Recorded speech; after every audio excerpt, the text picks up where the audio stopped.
تو وہ اہل سنت میں سے لوگوں کو خریدتے ہیں جنہوں نے لبادہ اہل سنت کا پہناوا ہوتا ہے، اور حقیقت میں وہ رافضیت کے گندے نطفے ہوتے ہیں، جس کی بہت ساری مثالیں ہمارے سامنے موجود ہیں۔ اسحاق جھال والا مردود اسی قسم کے انسانوں میں سے تھا، انجینئر مرزا مردود اسی قسم کے انسانوں میں سے ہے۔ رافضیت کے پیسوں پہ پلنے والا، ایران کے ٹکڑوں پہ پلنے والا یہ جانور صحابہ کے بارے میں اپنی زبان گندی دراز کرتا ہے، اور حقیقت میں اس کا من پلیت ہے، اس کے ماننے والے اس سے بڑے پلیت ہیں۔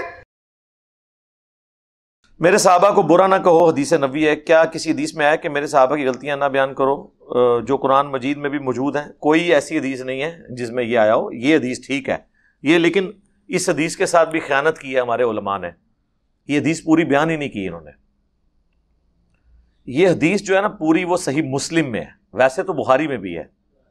مسلم میں اس کا نمبر ہے 6488 کہ نبی صلی اللہ علیہ وآلہ وسلم کے دو ساتھی تھے، حضرت عبد الرحمن بن عوف اور خالد بن ولید، ان کے درمیان جھگڑا ہوا، اور اس جھگڑے میں نا حضرت خالد بن ولید نے جذباتی ہو کے حضرت عبد الرحمن بن عوف کو گالیاں دے دی۔ اب یہ جھگڑا ہوا کس وجہ سے تھا؟ یہ اشارتاً حافظ ابن کثیر نے نا سورۃ الحدید کی تفسیر کے اندر نقل کیا ہے کہ یہ ہوا کیا تھا جھگڑا۔ وہ بخاری میں بھی کچھ حصہ موجود ہے۔ آپ کو پتہ ہے بخاری میں ایک حدیث ہے کہ حضرت خالد بن ولید کو نبی علیہ السلام نے اپنے مبارک زمانے میں ایک مہم پر روانہ کیا کسی قبیلے کی طرف۔ اب وہ قبیلہ تھا مسلمان، لیکن ان بچاروں پینڈوؤں کو، اعرابیوں کو کمیونیکیشن سکلز نہیں آتی تھی۔ جب مسلمان وہاں پہنچے نا تو انہوں نے کہا کہ ہم اپنے دین سے پھر گئے، ہم اپنے دین سے پھر گئے، یعنی جس دین پہ ہم پہلے تھے ہم نے اسلام قبول کیا۔ ان کو اسلمنا یہ ٹرمنالوجی نہیں پتا تھی۔ حضرت خالد بن ولید نے اس سے یہ کنکلوڈ کیا کہ انہوں نے یہ اعلان کیا کہ ہم نے اسلام چھوڑ دیا۔ اتنا تو بیوقوف کوئی نہیں ہوتا کہ سامنے آ کے مسلمانوں کے کہ جی اسی اسلام چھاڑ دیتا، وہ بھی قبائلی دور میں۔ باقی صحابہ نے کہا کہ ان سے ڈسکشن کرتے ہیں۔ حضرت خالد نے ان کو قتل کرنا شروع کیا، اور باقی صحابہ نے مخالفت کی، اور ساتھی ڈیوائیڈ کی، ان کو یہ قتل کریں گے، ان کو یہ کریں گے۔ باقی صحابہ نے کسی کو قتل نہیں کیا جو ان کے ساتھی، نے کہا حضور سے فیصلہ کرائیں گے۔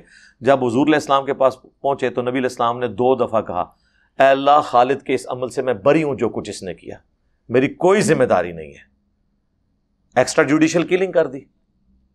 اس موقع پہ حافظ ابن کثیر کہتے ہیں کہ حضرت عبد الرحمن بن عوف اور حضرت خالد بن ولید کے درمیان لڑائی ہو گئی تھی کہ یہ تم کیا کر رہے ہو، اور ظاہر ہے کہ غلط کیا تھا۔ اس میں خالد بن ولید نے گالیاں دے دیں، صحیح مسلم کے الفاظ ہیں۔ نبی علیہ السلام کو جب شکایت ملی تو آپ نے فرمایا، حضرت خالد کو کہا تم میرے صحابہ کو برا مت کہو، ان کو گالی مت دو، اب تم میں سے کوئی احد پہاڑ کے برابر سونا بھی خیرات کر دے تو میرے صحابہ نے جو 1 مد 600 گرام یا آدھا کلو گندم خیرات کی تھی، اس کے آدھے کو بھی نہیں پہنچ سکتا۔ یعنی 1 پاؤ گندم اگر عبد الرحمن بن عوف نے اس زمانے میں خیرات کی تو خالد تو احد پہاڑ جو کئی کلومیٹرز پہ پھیلا ہوا ہے اس کے برابر سونا بھی اللہ کی راہ میں خرچ کر دینا، تو میرے عبد الرحمن بن عوف کے برابر نہیں ہو سکتا۔ حالانکہ خالد ابن ولید فتح مکہ سے پہلے مسلمان ہوئے ہیں، لیکن صلح حدیبیہ کے بعد ہوئے ہیں، اور صلح حدیبیہ کے بعد حضور کا گراف اوپر ہی گیا ہے حکومت کے اعتبار سے بھی۔ کیوں؟ مسلمانوں کو پاور تسلیم کر لیا مشرکین عرب نے۔ اسی لیے اللہ نے قرآن میں آیت نازل کی، انا فتحنا لک فتحا مبینا، بے شک ہم نے آپ کو روشن فتح عطا فرمائی ہے، اور وہ فتح ثابت ہوئی، صلح حدیبیہ کو فتح کہا گیا۔ تو اس موقع پہ پھر آپ نے فرمایا کہ میرے صحابہ کو برا مت کہو۔ بخاری میں صرف اتنا ہی حصہ ہے میرے صحابہ کو برا مت کہو، لیکن اس کی تفصیل مسلم شریف میں ہے، جس طرح قرآن کی بعض چیزوں کی تفصیلات بخاری مسلم میں آئی ہیں۔ تو یہ پوری حدیث بھی بیان نہیں کر سکتے، کیوں؟ بھائی جس حدیث میں یہ آئے گا کہ ایک بعد والے صحابی نے سینئر صحابی کو گالی دی تو نبی علیہ السلام نے کہا کہ تو میرے صحابہ کو گالی دے رہا ہے، تو پھر تو لوگ پوچھیں گے کہ بنو امیہ پھر کس کھاتے میں حضرت علی کو گالیاں دیتے رہے ہیں؟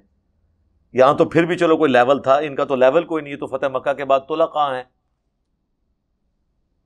جن کے سامنے آپشن رکھی گئی سورہ توبہ میں ہے کہ 4 مہینے کا ٹائم ہے، قتل کیے جاؤ گے جہاں بھی پائے جاؤ گے، یا اسلام قبول کرو یا جزیرہ نما عرب چھوڑ کے چلے جاؤ، کیونکہ اللہ کا عذاب تم پہ آئے گا. ظاہر نبیوں کے انکار کرنے پہ اللہ کا عذاب تو آتا تھا نا. یہاں تو اللہ نے 22 سال کی ڈھیل دی، اینڈ پہ ہی اس وقت لوگوں نے اسلام قبول کیا. بعد میں اللہ تعالیٰ نے ان کو اسلام پہ استقامت بھی دی الحمدللہ. کچھ لوگ بعد میں مرتد بھی ہوئے. صحیح بخاری میں آتے ہیں حضرت ابوبکر کے دور میں، جہاں حضرت ابوبکر کو پھر ان کے خلاف ایز اے لاسٹ ریزارٹ قتال بھی کرنا پڑا. تو یہ بڑا کریٹیکل ایشو ہے. یہ حدیثیں بھی پوری نہیں بیان کر سکتے، میرے صحابہ کو گالی مت دو، کیونکہ اس کے ساتھ ان کے معاملات جڑے ہیں. اور یہی سب کا لفظ جب حضرت علی کے بارے میں آتا ہے تو وہ کہتے ہیں نہیں جی یہاں تنقید مراد ہے. تنقید چھوڑ دیں سر، صحیح مسلم میں 6229 نمبر حدیث میں موجود ہے، لعن اللہ ابو تراب، اللہ کی لعنت ہو ابو تراب علی ابن ابی طالب پر، نعوذ باللہ. لعنت کا لفظ موجود ہے تو سب کا ترجمہ تنقید آپ کہاں سے کر رہے ہیں؟ باقی میری کئی ایک ویڈیوز سب و شتم کے حوالے سے ریکارڈڈ موجود ہیں. مفتی تقی عثمانی صاحب کی غلط بیانیاں حضرت معاویہ رضی اللہ تعالیٰ عنہ کے دفاع پہ جو انہوں نے ایک جعلی کتاب لکھی، میں نے اس کا پوسٹ مارٹم کیا ہے، اور ان کے بڑے علماء بھی انہوں نے بھی یہاں رابطہ کیا، یار یہ ہم کن لوگوں کے پاس پڑھتے رہے، ہمیں یہ کچھ یہ سکھاتے رہے. خیر یہ ٹاپک لادا ہے. تو باقی رہا ان چیزوں کو ڈسکس کرنا، ڈسکس کرنے کے بعد ناموس پہ حملہ نہیں ہونا چاہیے، وہ حرام ہے. ہمارا رافضیوں سے، غالی شیعہ سے یہی اختلاف ہے کہ وہ اس کی بنیاد پہ آج کی ڈیٹ میں صحابہ کرام کو گالیاں دیتے ہیں. یہ غلط ہے. آپ بس چیزیں ہائی لائٹ کریں گے عبرت اور آگے چل پڑیں گے، جو نبی علیہ السلام نے کیا ہے. سورہ یوسف میں حضرت یوسف علیہ السلام کے بھائیوں کا ذکر ہے، وہ بھی صحابہ تھے، اور وہ تو بڑے تگڑے صحابی ہیں. ان کے تو بھائی بھی نبی ہیں اور ان کے باپ بھی نبی ہیں. اور آج بھی ہم کہتے ہیں برادران یوسف مثال دی جاتی ہے. کیوں؟ برائی تو برائی ہوتی ہے. حضرت آدم علیہ السلام کی جو اجتہادی غلطی ہے آج تک ڈسکس ہوتی ہے، لیکن اس کے بعد توہین نہیں کرنی. یہاں پر بھی جو معاملات ہینڈل ہوئے ان کو اس طریقے سے ڈسکس کیا جائے گا، لیکن اس کے بعد آپ نے توہین نہیں کرنی. اور اگر آپ کہیں گے ہم نے ڈسکس نہیں کرنے، تو پھر تو قرآن میں جو غزوہ احد کے بارے میں ہوا، جو بخاری مسلم میں احادیث باقی ایشوز کے اوپر ہیں، ان کا آپ کیا کریں گے؟ کوئی علاج نہیں. تو یہ ٹاپک تو ایسا ہے، میرا کربلا والا ریسرچ پیپر پڑھ لیں، میری ایک ویڈیو اس کے اوپر گواہ ہے. آپ کا ایک کلپ سنا ہے جس میں اما عائشہ کو ظالم کہا گیا، ایک ضعیف روایت ہے. ضعیف نہیں ہے سرکار، مجمع الزوائد میں بھی یہ روایت موجود ہے، اور مجمع الزوائد کی تحکیم امام حیثمی نے کی ہے جو ابن حجر اسقلانی کے استاد ہیں. انہوں نے مجمع الزوائد جمع کی ہے. مجمع الزوائد اسی طریقے سے ہے جس طرح المستدرک للحاکم ہے. المستدرک للحاکم علی الصحیحین میں بخاری اور مسلم کی جو حدیثیں جن راویوں سے لی گئیں، انہی راویوں سے چھوٹی ہوئی حدیثیں انہوں نے ادھر جمع کی. مجمع الزوائد جو ہے وہ کتب ستہ، بخاری، مسلم، ابو داؤد، ترمذی، نسائی، ابن ماجہ، ان کے جو راویوں سے وہ حدیثیں جو ان کتابوں میں نہیں تھیں اور دوسری کتابوں میں تھیں، طبرانی میں موجود تھیں، بزار میں موجود تھیں، اور جگہوں پہ تھی، وہ انہوں نے ایک جگہ جمع کی، مجمع الزوائد. اللہ کا شکر ہے بریلویوں نے اس کا بھی اردو میں ترجمہ کر دیا ہے. میری زندگی میں خواہش تھی کہ 2 کتابیں اگر اردو میں آ گئی نا، پھر دنیا کا سارا احادیث کا خزانہ آ جائے گا کتب ستہ کے علاوہ. ظاہر ہے یہ تو ہماری 24 کیرٹ سونا چیزیں ہیں نا، بخاری، مسلم، ابو داؤد، ترمذی، نسائی، ابن ماجہ. اس کے علاوہ جو کتابیں کہتے ہیں ساڈی بھی کوئی ہے فلانی جگہ ہے، تو 2 کتابوں کے بارے میں تھا مجھے کہ وہ آ جائیں کسی طریقے سے. ایک تھی مجمع الزوائد، وہ ان 6 کتابوں کے راویوں سے دنیا کی کسی کتاب میں ہے، وہ انہوں نے کمپائل کر دی، اور آج سے 800 سال پہلے کی بات کر رہا ہوں یہ کمپائل ہوئی. اور دوسرا تھا مجھے المصنف ابن ابی شیبہ آ جائے کسی طریقے، صحابہ کے آثار جمع ہو جائے، کیونکہ دنیا کی سب سے بڑی احادیث اور آثار کی کتاب ہے المصنف ابن ابی شیبہ. اس کے بعد المصنف عبد الرزاق، یہ دونوں امام بخاری کے استاد ہیں، وہ بھی دونوں اردو میں آ گئی. اور ان سے بڑھ کے خواہش تھی، وہ چونکہ پہلے ہی آئی ہوئی تھی، وہ تھی مشکات المصابیح، تو وہ پہلے کی آئی ہوئی تھی. اس پہ تحقیم شیخ زبیر صاحب کی، البانی صاحب کی بھی آ چکی ہے. تو مجموع الزوائد میں امام حیثمی نے خود کہا ہے کہ یہ حدیث صحیح ہے، تو ضعیف نہیں ہے. باقی میری ویڈیو ریکارڈ ہے، یہ آج ہی اپلوڈ ہوئی ہے، آج 8 اگست 2021 ہے.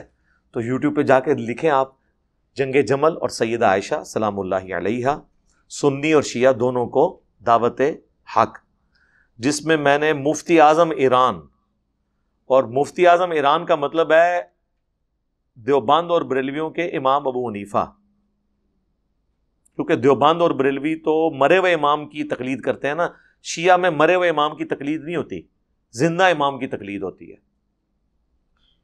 ان کو مرجع کہتے ہیں، ان کا ایک فتویٰ آتا ہے، بس وہ سب نے اس کو فالو کرنا ہوتا ہے۔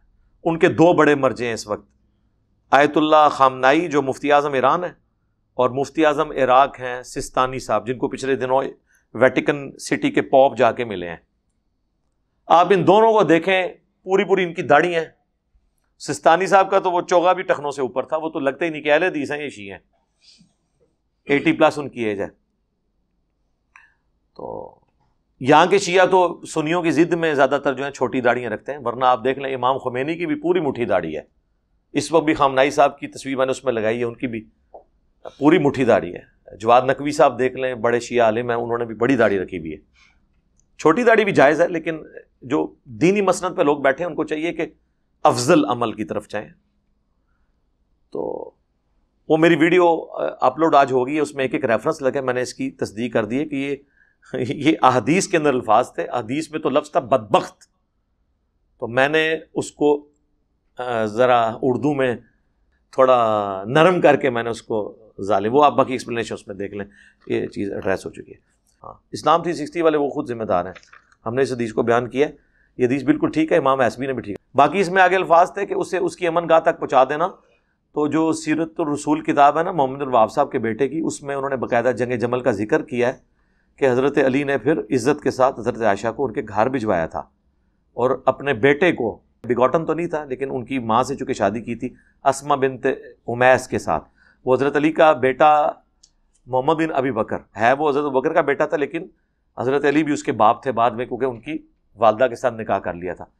تو ان کے ساتھ حضرت عائشہ، چونکہ ان کے حضرت عائشہ کے محرم تھے، تو ان کے ساتھ کو واپس بھیجا۔ میرے اوپر بعض ناسبیوں نے الزام لگایا جی میں نے کربلا والے ریسرچ پیپر میں جی حدیث آدھی لکھی ہے ترمذی کی کہ جی سب سے پہلے جس شخص نے اسلام قبول کیا وہ علی ابن ابی طالب ہیں، زید ابن ارقم کہتے ہیں۔ وہ کہتے ہیں نہیں، اس کے آگے لکھا ہوا ہے کہ ابراہیم نخعی کہتے ہیں کہ سب سے پہلے حضرت ابوبکر نے اسلام قبول کیا۔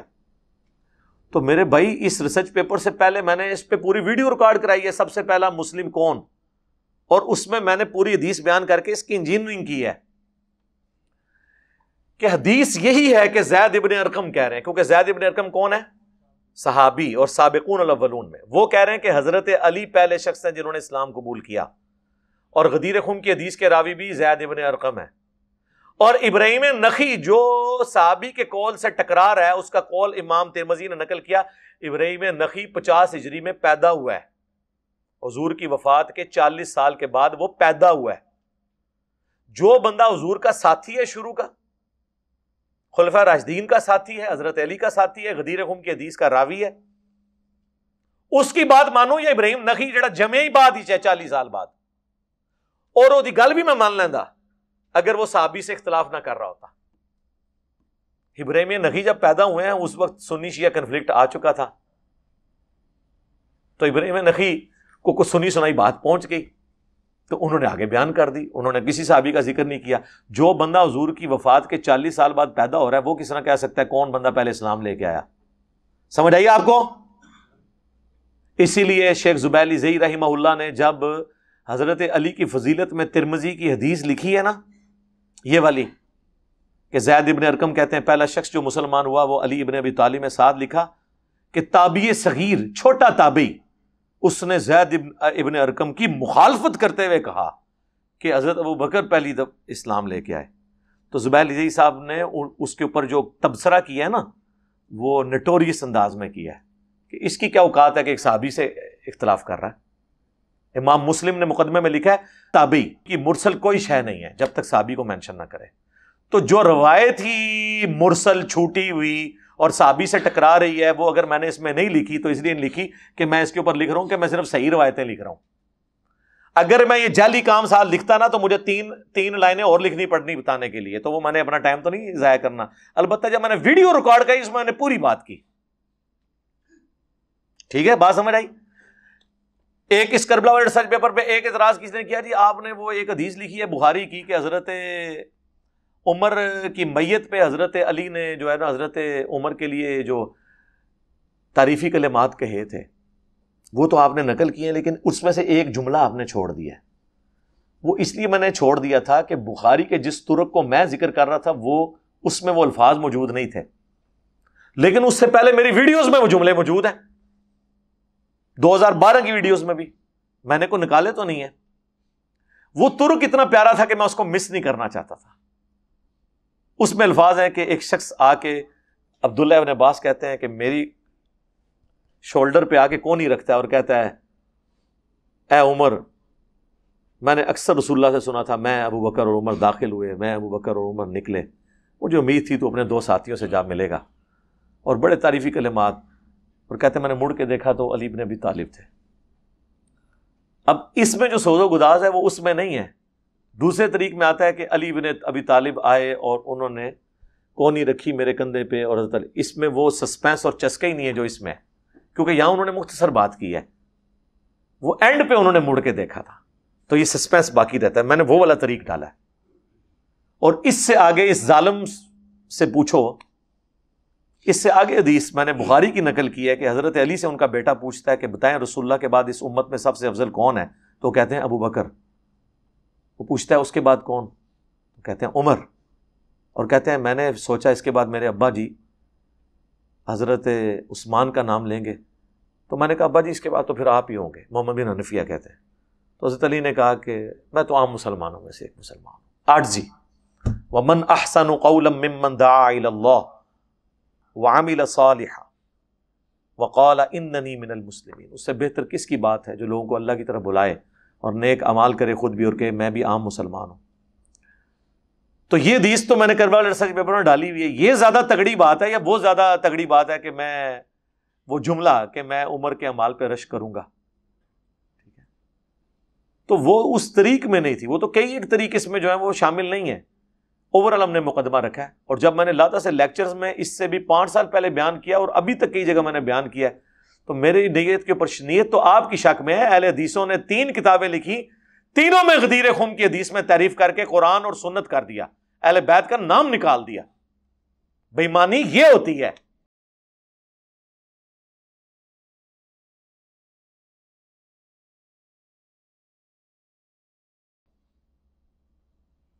اب چونکہ ان کی دھمیں کٹی ہوئی تھی ہم نے پکڑ لی ہیں، اور میں نے چیلنج کیا ہے مجھ سے پہلے کوئی ریناؤنڈ عالم دین دکھائیں اہل حدیث کا۔ وہ کہتے ہیں مولانا اسحاق کو ہم دکھاتے ہیں۔ مولانا اسحاق تو اہل حدیث نے فارغ کر کے کافر قرار دے دیا تھا، جو کبھی مولا علی لفظ یوز کرتا ہو۔ زبیر علی زئی صاحب نے بھی جو استعمال کیا نا، اس کے پیچھے بھی میرا خفیہ ہاتھ تھا۔ اور یہ صحیح حدیث ایک سناؤں، نبی کریم صلی اللہ علیہ وسلم فرمایا تھا کہ میری بیویوں میں سے کون سی بیوی ہے جس پر ہواب کے کتے بھونکیں گے؟ صحیح ہے یہ۔ جب عائشہ صدیقہ اپنے ساتھیوں کے ساتھ لشکر کے ساتھ جا رہی تھی ہواب سے، تو وہاں کتے بھونکے بہت زیادہ۔ یہ غیب کی خبر پوری ہوئی، ثابت ہوئی۔ اس لیے ہم کہتے ہیں کہ نبی کریم صلی اللہ علیہ وسلم کو جو اللہ نے غیب بتایا تھا وہ جانتے تھے وہی کے ذریعے۔ تو عائشہ صدیقہ نے پوچھا یہ کون جگہ؟ فرمایا یہ ہواب ہے۔ انہوں نے کہا فرمایا مجھے تو حدیث یاد آ گئی، میں واپس آنا چاہتی ہوں۔ تو انہوں نے کہا کہ نہیں، اللہ مسلمانوں میں صلح کرا دے، یعنی مسئلہ صلح کا تھا، جنگ کا نہیں تھا۔ پھر جنگ ہوئی اور وہ پیشن گوئی پوری ہوئی۔ سر ادھر یہ بتا دیں ناسبی کون ہوتے ہیں؟ ہمارے اہل ناسبی حدیث میں کافی ناسبی، میں یہ بتاؤں کہ ایک شیعہ ہے نا، شیعہ جو صحابہ کو برا کہتے ہیں، یہ بھی گمراہ لوگ۔ ایک ہے ناسبی جو سیدنا علی رضی اللہ تعالیٰ عنہ سے بغض رکھتے ہیں، سیدنا حسین رضی اللہ عنہ سے بغض برا کہتے ہیں۔ ان میں سے فیض عالم صدیقی تھا ایک جیلم میں، اور اسی طرح قتل ہو گیا، اس طرح اور بھی ہے۔ تو بہرحال یہ جو علی مولا علی، نبی پاک نے فرمایا کہ میں جس کا مولا اس کا علی مولا، یہ صحیح حدیث ہے۔ من کن تو مولا فعلی مولا، جو مولا علی سے جو مولا سے مراد مشرک کشا نہیں ہے بلکہ محبوب اور پیارا ہے، تو جو اس سے دشمنی رکھتا ہے برا کہتا ہے ناسبی ہے۔ یہ کچھ اہل حدیثوں دیوبندی میں گھس ہیں بھائی، ہم نہ ناسبی ہیں نہ شیعہ ہیں۔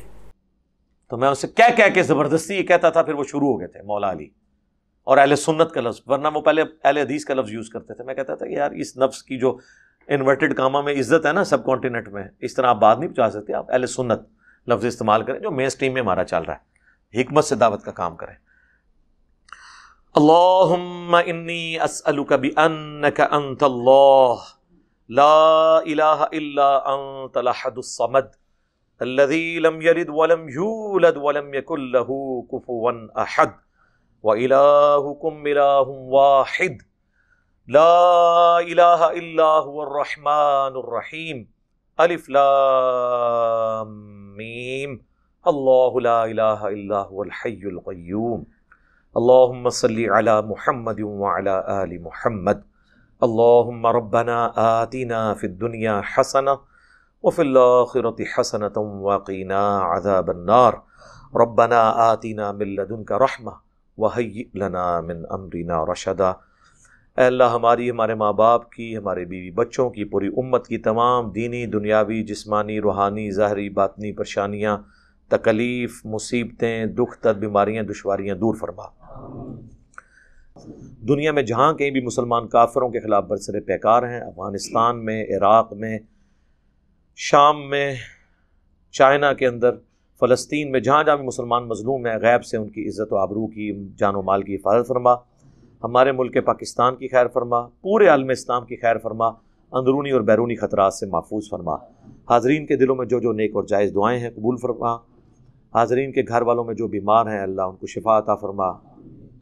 جن کے رزق کی تنگی ہے اس میں خیر و برکت عطا فرما۔ جو فوت ہو چکے حاضرین کے رشتہ دار چھوٹے بڑے ان کی مغفرت فرما۔ آج تک جتنے مسلمان فوت ہوئے اللہ ان کی مغفرت فرما۔ اللہم اغفر لحینا ومیتنا وشاہدنا وغائبنا وصغیرنا وکبیرنا وذکرنا وانثانا اللہم من احییتہ منا فاحیہ علی الاسلام ومن توفیتہ منا فتوفہ علی الایمان سبحان ربک رب العزت عما یصفون وسلام علی المرسلین والحمد للہ رب العالمین برحمتک یا ارحم الراحمین۔